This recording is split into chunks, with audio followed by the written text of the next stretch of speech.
बिस्मिल्लाहिर्रहमानिर्रहीम इय्याका नअबुदु व इय्याका नस्तईन। अस्सलामु अलैकुम नाज़रीन, दुआ ज़हरा केस के हवाले से ताज़ा तरीन जो अपडेट है आपके साथ शेयर करनी है।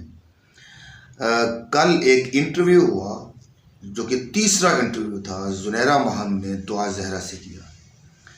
अब इस इंटरव्यू के हवाले से जो सवालात हुए और जो जवाबात दिए गए दुआ ज़हरा की तरफ से, चंद सवालों और उनके जवाबात के ऊपर मैं तबसरा करना चाहूँगा, क्योंकि वो बहुत ज़रूरी है और उसके बारे में आप सबको जो इल्म होना, इंफॉर्मेशन होना बहुत ज़रूरी है। उसके अलावा मैं दो अहम पैगाम देना चाहूँगा, एक दुआ ज़हरा के नाम या दुआ ज़हरा जैसी और बहुत सारी बेटियों के नाम या पाकिस्तान की तमाम बेटियों के नाम, एक तो उनके नाम एक पैगाम देना चाहूँगा और दूसरा पैगाम पेरेंट्स के नाम देना चाहूँगा। ये पैगाम आपके सामने रखने हैं और उसके बाद आपके सामने हम ये डिस्कस करेंगे जो भी क्वेश्चन आंसर हुए हैं इस इंटरव्यू के दौरान, उसके ऊपर तो कुछ मैं अपना तबसरा तजिया पेश करूँगा आपके सामने। तो सबसे पहले कौम की बेटियों के नाम, जिसमें दुआ ज़हरा भी शामिल है, जिसमें और भी सैकड़ों बच्चियां शामिल हैं जो घरों से किसी न किसी वजह से चली जाती हैं। तो उन सब बच्चियों के नाम ये पैगाम है कि वो नोट कर लें, अपने पास लिख लें इस बात को कि जब आप घर से कदम बाहर रख लेती हैं, ये सोच के कि आप किसी को पसंद करती हैं, आप किसी से शादी करने जा रही हैं और पेरेंट्स की रजामंदी इसमें नहीं है, पेरेंट्स नहीं मान रहे, तो हमेशा याद रखें, जब आप घर से कदम रखेंगी तो पहली तो बात यह है कि मैं पहले भी वीडियोस में कह चुका हूँ कि 1000 बार सोचें, और अगर 1000 बार सोचने के बाद भी वो कदम आपका घर से बाहर नहीं जाना चाहिए। उसकी एक बहुत बड़ी वजह है, रीज़न है कि जब आप घर से कदम रख लेती ना, तो आपका के माथे के ऊपर एक कलंक का टीका पूरी ज़िंदगी के लिए लग जाता है। वो जो कलंक का टीका है ना, वो सिर्फ आपके माथे के ऊपर नहीं लगता, आपकी जो आगे अल्लाह करे औलाद हो उसके ऊपर भी लगता है। आप और आपकी औलाद और आपके वालिदैन किसी को मुंह दिखाने के काबिल नहीं रहते। हमेशा जब कोई बच्ची घर से बाहर भाग जाती है, निकल जाती है, तो वो लोग या पूरी सोसाइटी क्या कहती है उसको एक्सक्यूज मी, तो वो सोसाइटी कहती है कि देखिए ये घर से भाग के आई। तो इसी तरह आपकी जो औलाद होगी उसको भी यही कहा जाएगा कि इसकी माँ घर से भागी थी, तो ये भी ऐसी ही होगी। तो ये पूरी नस्लों के लिए, आप उन बेटियों के लिए ये पैगाम है कि ये कभी सोचना भी मत, ये कभी इस तरह की आपके जहन में बात भी नहीं आनी चाहिए कि आपने घर से भागना है। इस ट्रेंड को या इस सोच को तो आप बिल्कुल ख़त्म कर दें ना। ये तो किसी सूरत भी आपके लिए बेहतरी का बायस बन ही नहीं सकती कि जो बच्ची घर से भाग गई, जहाँ भाग के जा रही है उसके सारे ख़ानदान वाले क्या कहेंगे, पूरी सोसाइटी क्या कहती है, वो यही कहते हैं देखें घर से भाग के आई है।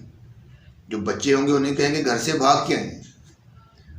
तो ये सूरत हाल नहीं होनी चाहिए। इस ट्रेंड को रोकना है, इस ट्रेंड को ख़त्म करना है। सैकड़ों बच्चियां घरों से भाग रही हैं और उनके साथ आगे क्या होता है मुआशरे में, वो घर से भागने के बाद उनको एहसास जो है वो होता है कि ये उन्होंने क्या किया।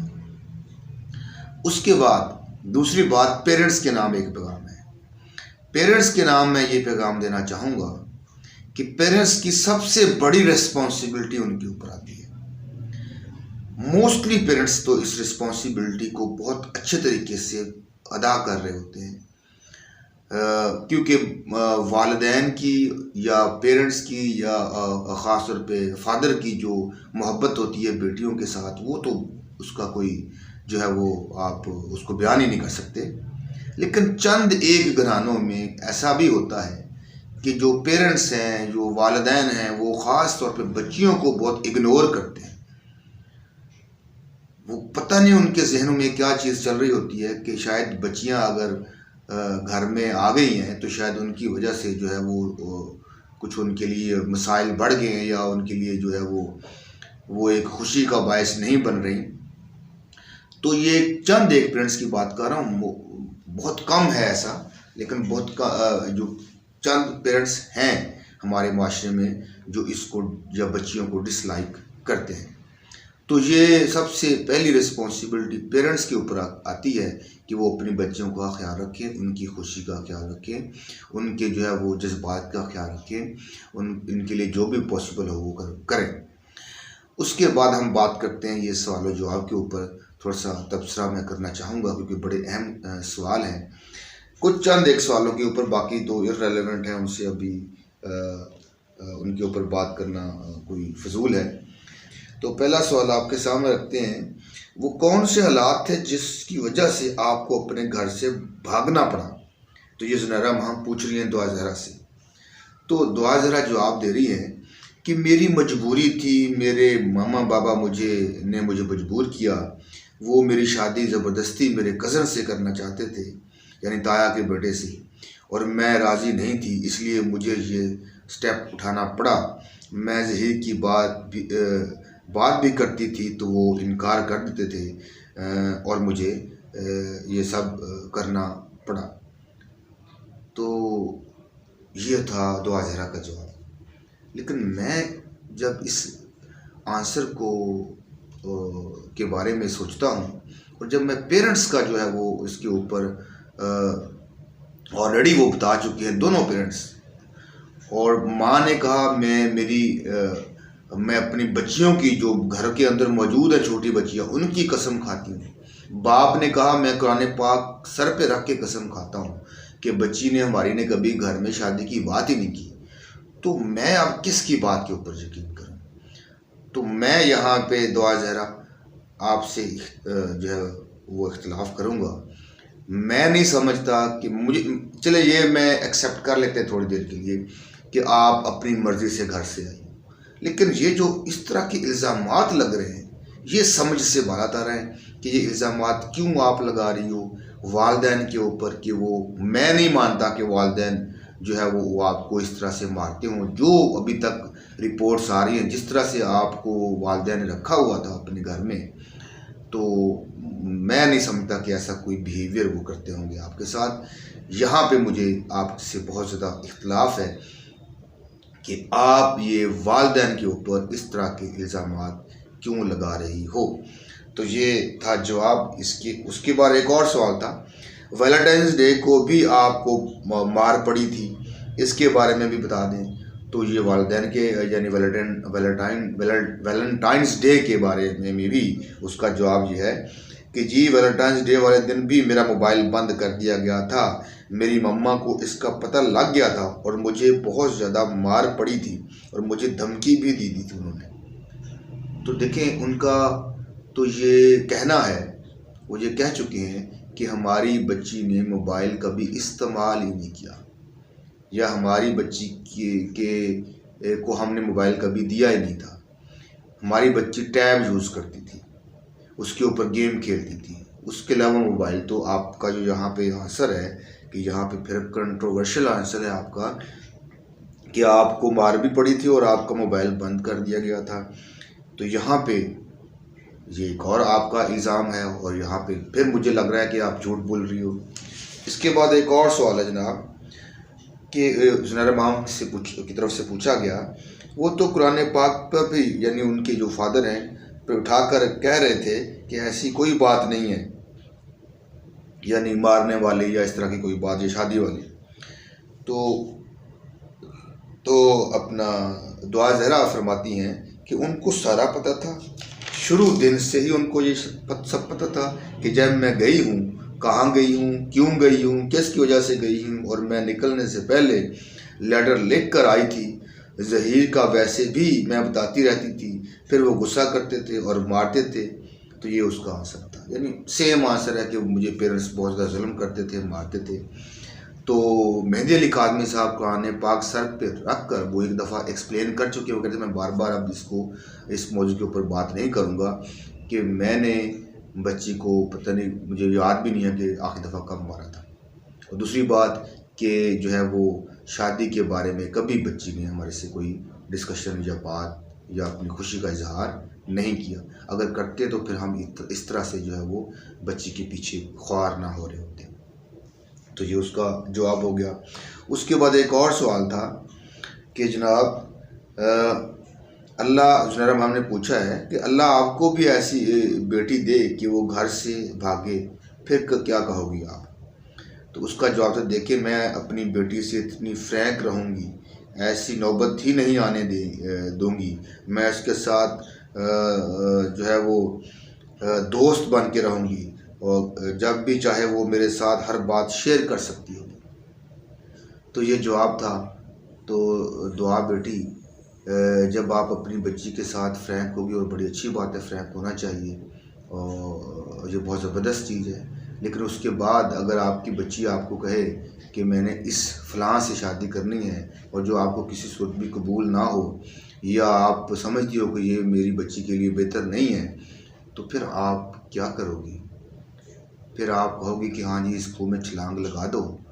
फिर आप किस तरह, अगर वो बच्ची बज़िद हो और आप भी कहो कि ये तो बिल्कुल गहरी खाई में छलांग लगाने लगी है, तो क्या आप लगाने दोगी?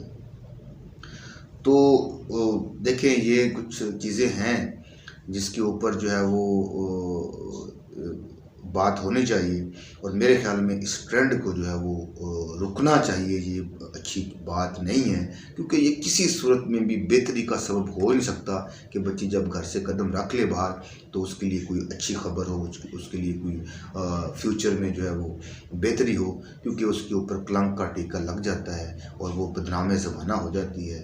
तो फिर ऐसी बच्चियों के जो है वो आइंदा जो हालात होते हैं वो कुछ अच्छे नहीं होते। तो ये था। अब उसके बाद एक और सवाल, आपकी वालदा कहती है वो मेरी बेटी बहुत छोटी है और 14 साल की है। तो जवाब में वो फरमाती हैं, दुआ ज़रा ऐसा कुछ नहीं है, मैं 17 साल की हूँ और उन्होंने पेपर में मेरी उम्र जो है वो काम लिखवाई हुई है। तो चलें मान लेते हैं जी, आपकी उम्र कम लिखवाई हुई है। अभी मेडिकल बोर्ड बन चुका है और इस मेडिकल बोर्ड के नतीजे में एक और रिपोर्ट भी आ जाएगी, लेकिन आपके वालिद इसको भी डिनाई कर चुके हैं और वो कह चुके हैं कि मेरी जो बेटी है वो है 14 साल की और हम सच बोल रहे हैं। तो उसके बाद एक और क्वेश्चन था कि अपने फादर को आप क्या पैगाम देना चाहती हो? तो दुआ ज़रा ने कहा कि मैं यही कहूँगी कि अपनी ज़िद छोड़ दें, सुलह कर लें और ज़हीर को भी मान लें, हम एक्सेप्ट कर लें। तो ये जो है वो पैगाम दिया उसने। देखें जी, मैं तो एक तो तरफ से तो मेहदी अली काज़मी को सलाम पेश करता हूँ, क्योंकि वो मेहदी अली काज़मी साहब जो हैं, उन्होंने जिस तरह इस गर्मी के मौसम में 2-3 महीने से वो थाने में, हॉस्पिटल्स में, कचहरी में जिस तरह वो ज़लीलो ख़ार हो रहे हैं, मैं कहता हूँ एक दिन जाए तो बंदे को समझ आ जाती है कि क्या सूरत हाल है बाहर। तो वो बड़े एक बेचारे बड़ी मुश्किल से इस मुकदमे को लड़ रहे हैं और अपनी बेटी के लिए लड़ रहे हैं। हम तो यही चाहते हैं कि अल्लाह ताला उनके लिए जो है वो आगे आसानियाँ पैदा करे और उनको इसमें कामयाबी करे, और ताकि ये जो ट्रेंड भी इसको स्टॉप करने में किसी हद तक हम भी शामिल हों।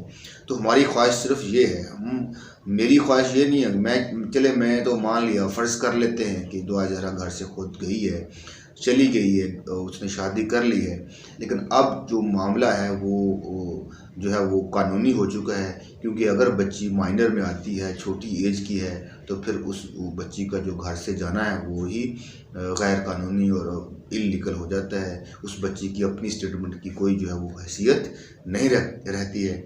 तो ये सारी सूरत हाल आपके सामने रख रही थी, लेकिन जिसने अभी तक चैनल को सब्सक्राइब नहीं किया, चैनल को सब्सक्राइब कर लें और बेल के जो आइकन है उसको भी प्रेस कर दें।